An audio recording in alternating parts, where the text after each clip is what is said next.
코스닥이 조금 더 뒷심을 받고 있는 상황입니다. 오후장까지 그 기세를 같이 코스피와 좀 나눠 가질 수 있을지 궁금한데요.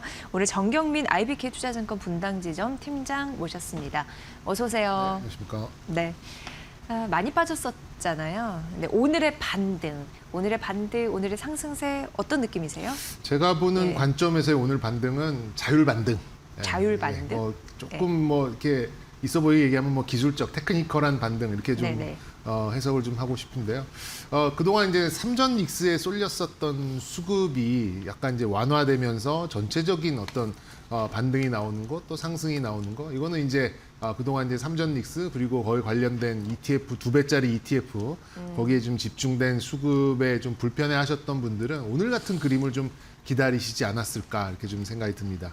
일단 수급이 좀 변화가 있어요. 물론 오늘도 외국인들은 현물의 매도가 좀 나오고는 있습니다만 매도의 양이 상당히 줄었죠. 네. 네, 물론 이제 그간 매도를 했었던 양에 비하면 정말 세 발의 피이긴 합니다만.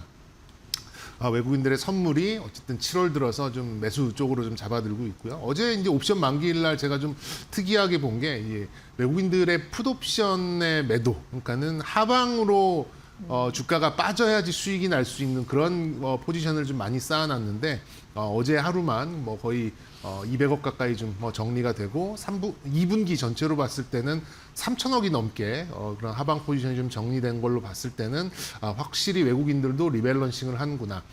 7,200, 300선부터는 외국인도 현물에 대한 매수가 들어오는구나라는 걸 좀 느낄 수 있었고요. 오늘 7,500선이 넘어가니까 외국인들은 또 기계적인 매도가 나오고 있는데 그게 좀 큰 폭의 매도라기보다는 기계적인 한 6천억 정도의 매도 정도가 나오고 있다 보니까 파생 쪽에서는 하방에 대한 에너지를 좀 줄이고 오히려 선물 매수가 나오면서 방향성은 위로 잡고 있는데 기계적인 리밸런싱, 매도 이런 걸로 현물을 일부 매도를 하고 있는데 연기금이나 국내 기관 쪽에서 큰 폭의 매수가 나오고 있으니까 지금은 안 그래도 매도가 없는 상황에서 이렇게 기관들의 매수 자금이 들어가는 그런 상황이다 보니 작은 금액에도 거래대금이 지금 많지는 않거든요. 그럼에도 불구하고 오늘 양시장 코스피는 3%대, 코스닥은 5%대 강세가 나오고 있습니다.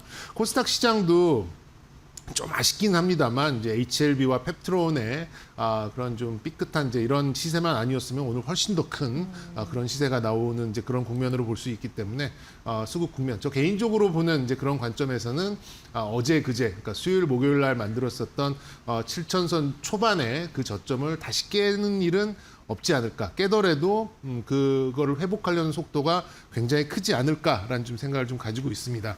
그런 면에서 봤을 때는 이제 다음 주에 이제 우리가 볼 수 있는 이제 미국에 있는 SK 하이닉스의 ADR 그리고 우리 본주와의 어떤 이제 그런 차이와 괴리와 그게 또 수급에 소화되는 그런 과정을 좀 놓고 본다면 다음 주는 한 7,500선에서 8,000선을 오가는 그래도 변동성은 있겠습니다만 어찌됐건 좀 회복을 하려고 하는 그런 에너지가 시장에 좀 스며들지 않을까라는 생각을 좀 가지고 있어요.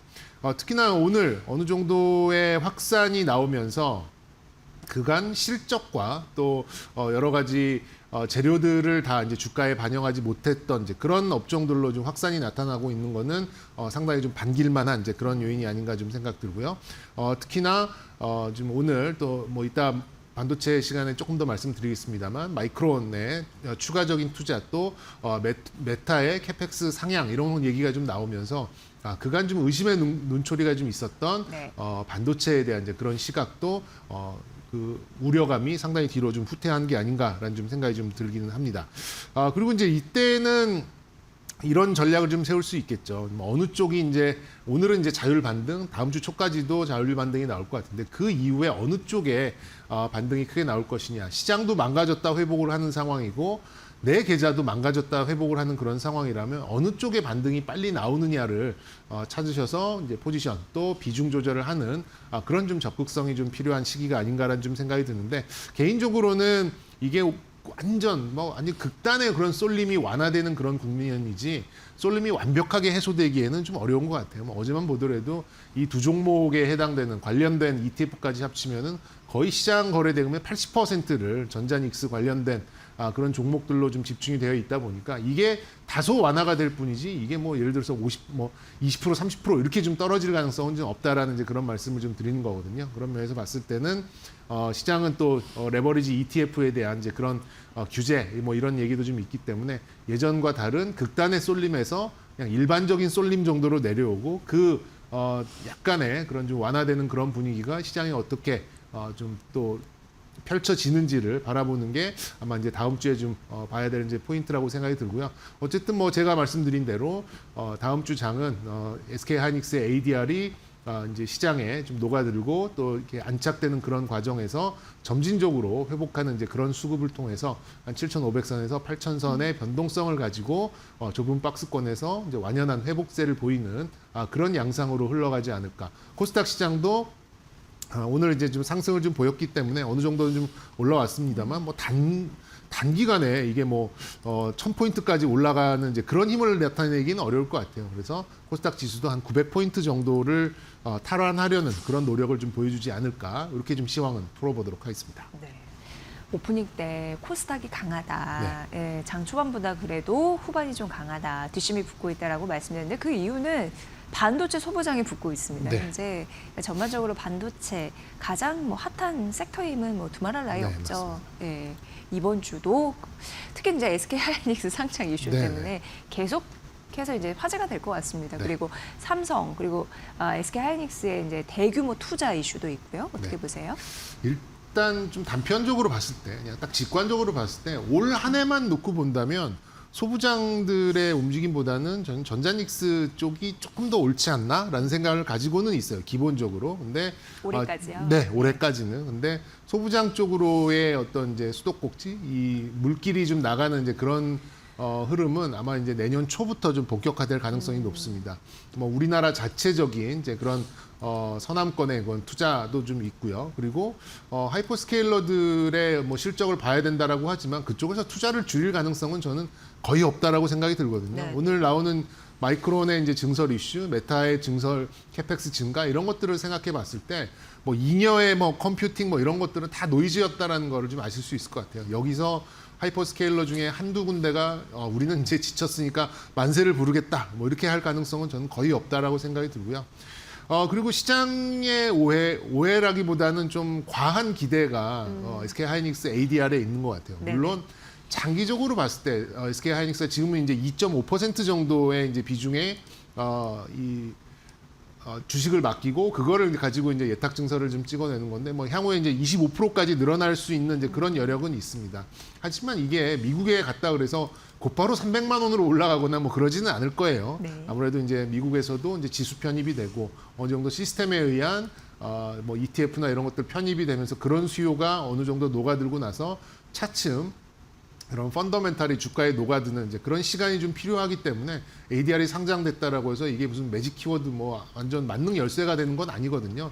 생각보다 그 효과가 단기적으로는 크지 않을 수 있으니까요. 너무 여기에 기대하시기보다는 이거 처음 겪는 일입니다. ADR이 미국으로 가서 그 나라 시장에서 그 나라 화폐로 평가를 받으면 그 영향이 우리나라에 어떻게 이제 전해지는가를 바라보는 이제 그 관점에서 ADR이 중요한 거기 때문에 단기간에 너무 큰 그런 기대감보다는 그게 시장에 안착된 그런 과정을 보는 게 굉장히 중요하다. 그런 면에서 봤을 때 삼성전자와 SK하이닉스는 점진적인 회복의 그런 흐름을 가져가는 이제 그런 게 맞지.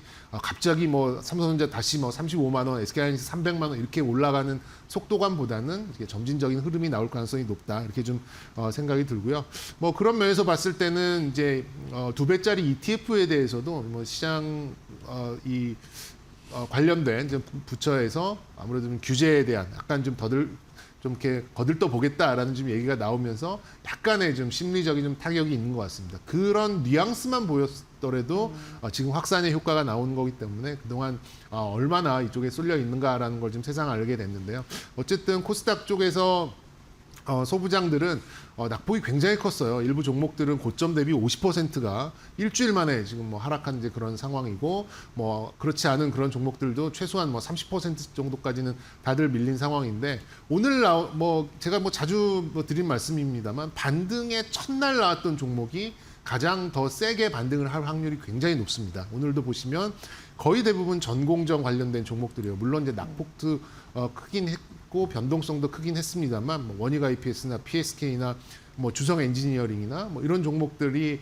전공정에 가장 앞서 있는 그런 종목들이 아무래도 향후에도 좀 이 시장 반등의 키를 잡고 움직일 가능성이 좀 매우 높다. 그리고 이제 삼성전자에 또 좋은 뉴스가 있었죠. 이 파운드리 쪽이 6월 달에 턴어라운드를 했고 3분기에는 의미 있는 이제 그런 실적을 만들 수 있다라는 얘기가 좀 나온 만큼 소부장 전체적으로 특히나 이제 삼성전자 파운드리 관련된 그런 밸류 체인에서도 좋은 흐름을 반등을 나타낼 가능성이 있다라고 좀 보여집니다. 일단 삼성전자와 하이닉스는 급격한 그런 반등 흐름보다는 점진적인 흐름을 좀 만들어낸다라고 말씀을 좀 드렸었는데 어쨌든 뭐 꺾였다 아니다 뭐 이런 게 엇갈리는 상황입니다. 근데 뭐 저의 경험상 이런 전망들이 엇갈리는 상황에서 고점이 나온 경우는 거의 없었어요. 아무래도 이제 이런 것들이 노이즈로 작용하고 조금 더 시장이 면밀하게 바라보기 시작하기 때문에 예전과 같은 속도가 나오기는 어렵습니다. 그러니까 우리 시장이 뭐 3,000포인트에서 5,000포인트, 5,000포인트에서 6,000포인트 오는 그런 속도를 지금 7,000포인트에서 10,000포인트 가는 이제 그런 상황에서 또 기대하기는 어렵다는 말씀을 좀 드리는 거거든요. 그런 면에서는 이제 속도감, 특히나 쏠림이 좀 완화되면서 소부장 쪽으로 특히 굉장히 좀 낙폭이 컸었던 이 코스닥에 있는 소부장 쪽으로의 어떤 확산 이런 것들은 충분히 좀 가져갈 만하지 않을까라는 생각이 들고요. 개인적으로는 역시 이제 반도체 전공정에 있는 이제 그런 증착 장비들 위주를 가장 좀 가장 좀 탑픽 쪽으로 좀 꼽고 있고요. 그리고 오늘 공교롭게도 기판 관련된 종목들 특히나 마이크론이 이제 증설을 예고를 하면서 소캠에 대한 이제 그런 좀 수요가 좀 늘어날 것이다라는 거를 좀 이렇게 시장에서는 좀 인지를 한 것 같아요. 그러면서 소캠 관련 기판 종목들이 강세를 띠고 있습니다. 뭐 두산이나 이스페타시스 그리고 뭐 심텍 이런 종목들 강세가 나오고 있거든요. 그래서 일단 소부장 쪽으로 본다고 한다면 뭐 저는 계속해서 부품으로 볼 수 있는 기판 그리고 장비 쪽에서는 역시 전공정 쪽이 반등의 선두에 설 가능성이 높고 일단 이 전자닉스는 방향성 정도만 잡아주는 그런 효과만 있다면 충분히 추가적인 모멘텀이 나올 수 있기 때문에 다음 주 속도감보다는 방향성에 의한 변동성을 동반한 점진적 회복 이쪽에 포커스를 맞추고 반도체 쪽을 바라보셨으면 좋겠다라고 말씀드리겠습니다. 네.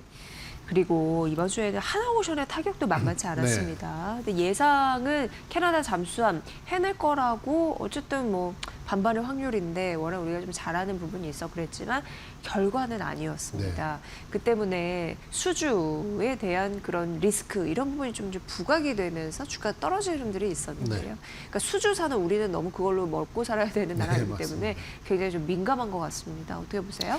일단 수주 발화기 섹터, 뭐 소위 말하는 이제 조방원 이렇게 보고 이제 뭐 원전 플러스 이제 뭐 범에너지 계열을 좀 같이 볼 수 있겠는데요. 일단 좀 아쉬운 부분은 있죠. 뭐 이게 뭐 60%다, 70%다, 뭐 51%다, 뭐 여러 가지 얘기가 있었습니다만 사실 결과만 놓고 보면은 0 아니면 1의 그런 이제 그런 게임이었거든요. 저 개인적으로도 좀 응원하는 부분이 좀 있었습니다만 뭐 이렇게 이렇게 됐다라고 하면 뭐 이걸 주가로 또 투영을 해서 본다면 이 악재를 얼마만큼 시장에서는 이제 소화를 하고 다시금 제자리로 돌려 세우는 기간이 걸리느냐 이게 좀 굉장히 중요한 부분인데요. 일단 뭐 조선만 놓고 봤을 때는 하나오션이 좀 던져준 또 조선에 관련된 ETF가 이제 같이 또 엮여 있다 보니까 조선주 전반적으로 좀 좋지 않은 이제 그런 투자 심리가 좀 있긴 했습니다만 저는 적어도 뭐 2분기 실적이 나오는 7월 중하순 정도까지는 이 재료를 그러니까 이 잠수함 사업 실패에 대한 재료를 좀 소화를 하고 이 실적이 나오는 이제 그 시점부터는 어느 정도 반등의 방향성을 잡아내지 않을까 이렇게 좀 바라보고 있어요. 그렇게 본다면 이제 조선 쪽은 이제 두 축이죠. 하나는 이제 에너지, 특히나 이제 LNG에 관련된 수주가 추가로 얼만큼 빠르게 많이 나오느냐. 또 하나는 미국의 이제 이 전투함 관련, MRO 관련된 사업에서 어느 정도의 수주를 가져오느냐. 이게 좀 굉장히 좀 중요한 부분인데요.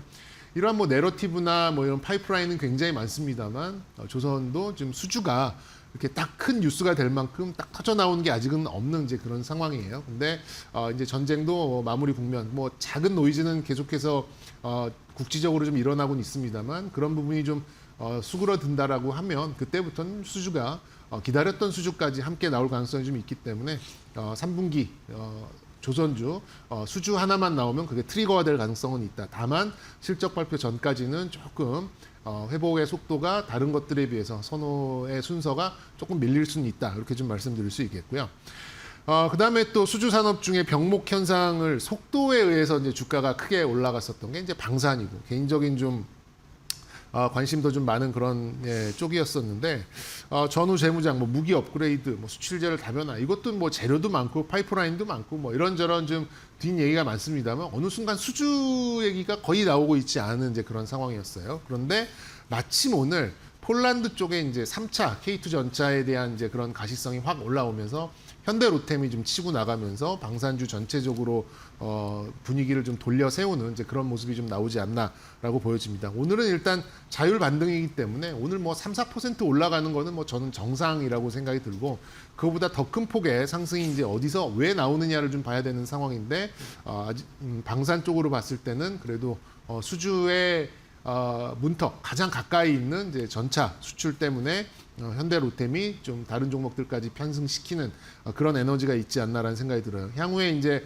한화가 한국항공우주의 지분을 계속해서 사고 있는 점, 그리고 이제 방어무기 이제 뭐 전쟁 시에 많이 소모를 했기 때문에 다시금 또 사들여 채워 넣어야 되는 것들, 또 노후화된 그동안 전쟁 실전을 통해서 작동하지 않았고 잘못 작동된 것들에 대한 업그레이드 이런 것들이 이제 추가적인 수주가 나올 가능성이 좀 있기 때문에 방산 쪽은 3분기를 지나 한 4분기 정도 된다라고 하면 수주가 좀 빠르게 좀 나올 가능성이 좀 있지 않을까. 그래서 방산주는 저는 시장 수익률 정도 당분간은 시장 지수 흐르는 정도는 맞춰갈 가능성이 좀 있겠습니다만 뭐 방산주도 뭐 다른 종목보다 막 이렇게 월등히 빠른 이제 그런 속도감을 나타낼 가능성은 아직까지는 높지 않다 이렇게 좀 보고 있고요. 전력기기 뭐 이런 쪽은 제가 여러 차례 좀 말씀을 드렸기 때문에 이제 원전하고 에너지만 좀 따로 말씀을 좀 드린다고 한다면 정말 답답합니다. 이렇게 수주가 없을 수 있나? 뭐 그리고 또 이제 뭐 수천조 원이 들어가는 메가 프로젝트를 통해서 굉장히 좋은 청사진이 제시됐음에도 불구하고 정작 이 트리거 한번 딱 당겨줄 수 있는 수주가 나오지 않다 보니까 원전을 비롯한 신재생 이런 종목들 전반적으로도 투자 심리가 나쁘진 않습니다만 그렇다고 시세가 나오고 있는 이제 그런 상황은 또 아닌 것 같아요. 원전도 뭐 해외에서의 수주 이런 것들도 아직도 나오고 있지는 않은 상황인데 아무래도 그렇다 보니까는 이 주가는 계속해서 지금 하향 횡보하는 이제 그런 흐름으로 갈 가능성밖에 그렇게 가고 있는 이제 그런 흐름이 나오고 있는데 아무래도 수주 바라기 종목들 제가 말씀드렸던 조방원 전체적으로 수주를 바라고 사는 이 종목들에 대해서는 수주가 나와야 뭔가 더 이야기가 이어지고 밸류를 올리고 뭐 주가에 자극이 나오고 이런 상황인데 수주가 없는 상황이라고 한다면 조금 이제 횡보가 좀 지속될 수밖에 없다라는 생각이 들고요. 에너지 전반으로 봤을 때는 저는 신재생 쪽이 조금 더 빠르지 않을까 좀 생각 들어요. 풍력이나 태양광 이런 쪽에서 선호가 조금 더 올라올 수 있으니까 뭐 관련돼서 뭐 말씀을 좀 드리자면 SK 이터닉스 같은 그런 종목들이 관련된 것들을 좀 아우를 수 있는 그럴 가능성이 있다라고 좀 지표 종목으로 바라보시면 어떨까 이렇게 좀 말씀드리겠습니다. 네, 오늘 정경미 IBK 투자증권 분당 지점 팀장의 분석으로 함께하셨습니다. 잘 들었습니다. 네, 감사합니다.